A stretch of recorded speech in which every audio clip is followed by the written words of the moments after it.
Hola, soy Saura Navarro, candidata al Congreso de Bloc Iniciativa Verds por la circunscripción de Valencia, y me dirijo a vosotros, ciudadanos que estáis en el exterior, para pediros el voto. Y pediros el voto porque estamos presentándonos a estas elecciones con mucha ilusión y muchas ganas de cambiar el panorama político, de que la voz de los valencianos se escuche alto y claro en todas las instituciones. Tenemos ya representación en las Cortes Valencianas, tenemos representación en múltiples ayuntamientos y queremos tener también representación en el Congreso de los Diputados. ¿Por qué? Porque los valencianos tenemos que tener nuestra propia voz, nuestra voz para reivindicar, estemos en el exterior o estemos aquí en Valencia, nuestros problemas, nuestras inquietudes. Entendemos que el reconocimiento de la nacionalidad para los nietos de españoles es algo importante, pero que se puede avanzar mucho más para que haya una igualdad de derechos, una igualdad de valores en el reconocimiento de los derechos de las personas que están en el exterior. Entendemos que es importante también que se facilite el acceso a una vivienda y también el hecho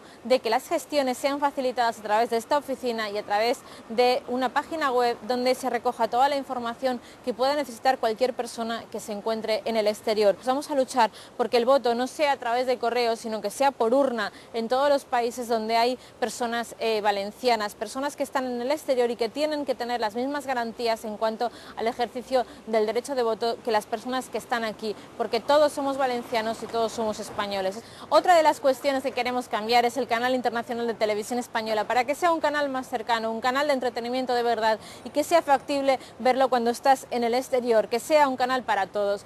También nos preocupamos por ti desde aquí en el día a día. Lo que hacemos es intentar cuidar nuestro patrimonio cultural, reivindicar nuestro patrimonio lingüístico, reivindicar que haya una mejora del medio ambiente en la gestión pública, porque ahora mismo lo que hay es una destroza absoluta a través de la construcción en todo el litoral. Pero para eso contamos con tu apoyo, contamos con tu voto, porque necesitamos la suma de todos, necesitamos ser muchos más para que nuestra voz en el Congreso de los Diputados se oiga alta y clara. Contamos contigo.